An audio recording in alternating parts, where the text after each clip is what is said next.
Class 8 भारतीय भवन प्रश्नमाला 10 का ए।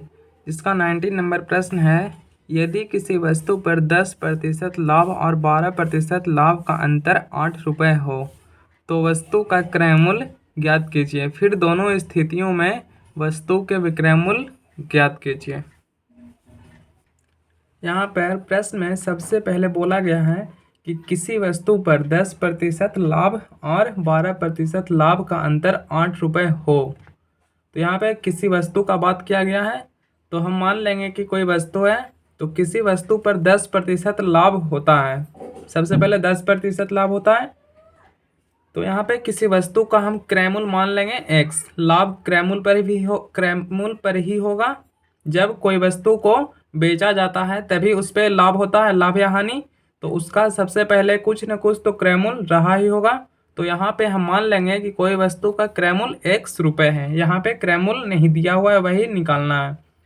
तो यहाँ पे मान लेंगे कि किसी वस्तु का क्रय मूल्य है x रुपये।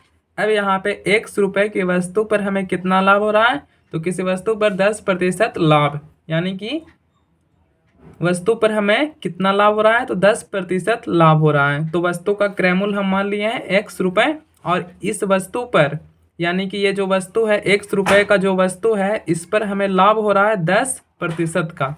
तो यानी कि इसका हो जाएगा लाभ प्रतिशत इस वस्तु का दिया हुआ है, क्रय मूल्य तो इसका दिया हुआ नहीं है, इसलिए हम इसका क्रय मूल्य मान लिए हैं x रुपये, और ये लाभ प्रतिशत इसका है 10%। तो इसका वस्तु का अब क्रय मूल्य भी हो गया, और ये इसका लाभ प्रतिशत बुक में दिया हुआ है। तो अब इसका हम ज्ञात करेंगे कि इसका कितना विक्रय मूल्य है। तो ये इसका विक्रय मूल्य बराबर फॉर्मूला लगा देंगे। जब क्रय मूल्य दिया हुआ हो और लाभ प्रतिशत दिया हुआ हो तो विक्रय मूल्य बराबर इसका फॉर्मूला हो जाता है हमारा 100 प्लस, यहाँ पे लाभ है तो यहाँ पे भी हो जाएगा लाभ प्रतिशत, और बटा में हो जाएगा 100, और यहाँ पे गुना में हो जाएगा क्रय मूल्य।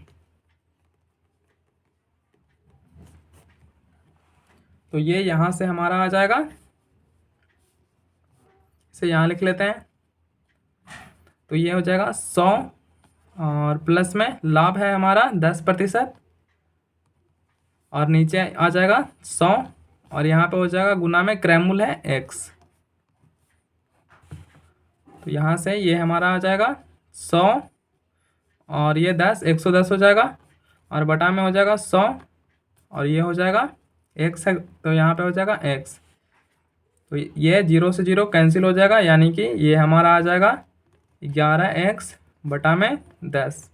तो ये आ गया 11/10। इसका क्या हो गया, तो इसका हो गया हमारा विक्रय मूल्य। और ये जो लाभ दिया हुआ है, ये पहली स्थिति में लाभ दिया हुआ है। अब यहाँ पे दूसरा स्थिति में लाभ हमारा 12% है। तो यहाँ पे हम ये भी लिख लेंगे कि ये हो जाएगा पहली स्थिति में यहाँ पे स्थिति का बात किया हुआ है कि दोनों स्थिति में वस्तु का विक्रय मूल्य ज्ञात कीजिए। तो ये है हमारा पहला स्थिति में 10% लाभ होता है किसी वस्तु पे, और दूसरा स्थिति में हमारा वही वस्तु पे 12% का लाभ होता है, और दोनों का लाभ का जो अंतर है वो हमारा 8 रुपया हो जाता है। तो यहाँ पे पहली स्थिति में लाभ था 10%, तो ये कितना आ गया इसका विक्रय मूल्य, तो ये आ जाएगा, यहाँ पे लिख लेते हैं विक्रय मूल्य बराबर पहला वस्तु का विक्रय मूल्य हो गया, पहला स्थिति में हो गया इसका विक्रय मूल्य। अब यहाँ पे दूसरी स्थिति में ज्ञात करेंगे विक्रय मूल्य, तो यहाँ पे लिख लेंगे, यहाँ पर भी वस्तु का विक्रय मूल्य क्रय मूल्य x रुपये ही रहेगा। तो यहाँ पे लिख लेंगे वस्तु का क्रय मूल्य इसका x रुपये ही रहेगा, और दूसरा स्थिति में इसका लाभ कितना होता है, तो ये 12% होता है। तो यहाँ पे लिख लेंगे दूसरी स्थिति में लाभ होता है हमारा लाभ प्रतिशत बराबर 12%। तो अब इसका हम विक्रय मूल्य ज्ञात करेंगे दूसरी स्थिति में। तो ये हो जाएगा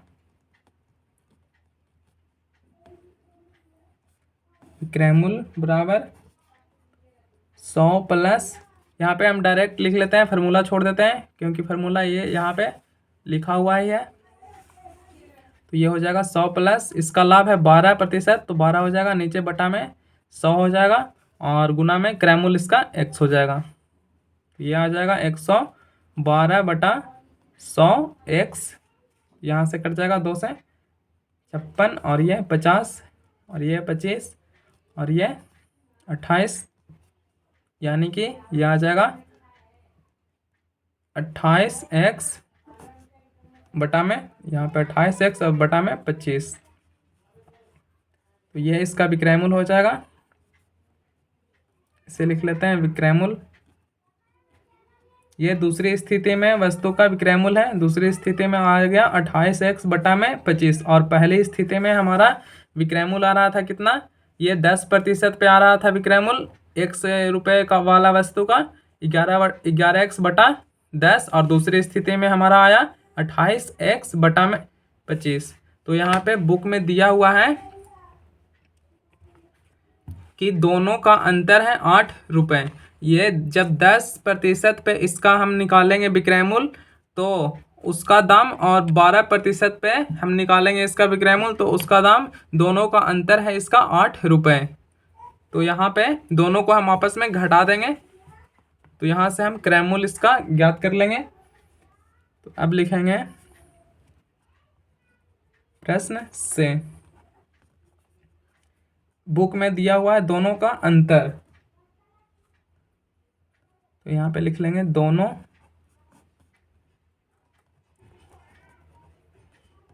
विक्रय मूल्य का अंतर कितना है, तो दोनों का विक्रय मूल्य का अंतर इसका ₹8 है। तो दोनों का विक्रय मूल्य का अंतर दिया हुआ है तो दोनों का विक्रय मूल्य आपस में घटा देंगे। तो ये दूसरी स्थिति में वस्तु पे 12% का लाभ है, तो इस पे 12% है और इसमें है 10% पहले वाली वस्तु में, यहाँ पे 10% है पहले वाली स्थिति में, तो ये अधिक होगा क्योंकि ये 12% है और पहला वाला था 10%, तो ये हमारा ज़्यादा होगा 28x बटा में 25। तो इसे हम पहले लिखेंगे, तो ये हो जाएगा 28x बटा में 25। इसमें से हम घटाएंगे जो पहली स्थिति में लाभ हुआ था, तो पहली स्थिति में 10% से विक्रय मूल्य आया था इसका 11x और बटा में आया था 10, और दोनों का अंतर कितना है, तो अंतर हमारा 8 है। तो यहाँ से x का मान ज्ञात हो जाएगा, तो ये आ जाएगा 25 और 10 का एलसीएम ये 50 हो जाएगा। यहाँ पे 25 दूनी 50, तो 28 दूनी 56x माइनस 10 पचे 50, तो 11 पचे 55x और बराबर में हो जाएगा 8। ये यहाँ से आ जाएगा 56x माइनस 55x, तो ये हो जाएगा x और बटा में हो जाएगा यहाँ पे 50 और बराबर में 8। ये हमारा यहाँ से आ जाएगा 8×5 = 40, यानी कि x का मान हो जाएगा कितना, ₹400। तो x हम क्या माने थे, तो x हमारा था वस्तु का क्रय मूल्य, ये था हमारा वस्तु का क्रय मूल्य, हम x माने थे, तो यहाँ पे इसका आ गया क्रय मूल्य x बराबर ₹400, यहाँ पे लिख लेंगे। अतः वस्तु का क्रय मूल्य कितना आ गया, ₹400 आ गया। अब यहाँ पे प्रश्न में बोला गया है कि दोनों स्थितियों में वस्तु के विक्रय मूल्य ज्ञात कीजिए। दोनों स्थितियों का मतलब कि पहला स्थिति कितना था, तो पहला स्थिति था 10% लाभ। ये यहाँ पे बुक में दिया हुआ है कि पहला यदि किसी वस्तु पे 10% लाभ और 12% लाभ का अंतर ₹8 हो, तो यहाँ पे दोनों स्थितियों में वस्तु के विक्रय मूल्य का अंतर ज्ञात कीजिए। तो यानी यहाँ पे अब दोनों का हमें वस्तु का विक्रय मूल्य ज्ञात करना है। पहला स्थिति 10% है और दूसरा स्थिति 12% पे हम इसका विक्रय मूल्य ज्ञात करेंगे। तो ये वस्तु का है हमारा क्रय मूल्य इतना है और पहला है इसका लाभ लाभ प्रतिशत है इसका 10% पहली स्थिति में, तो यहाँ पे लिख लेंगे पहली स्थिति में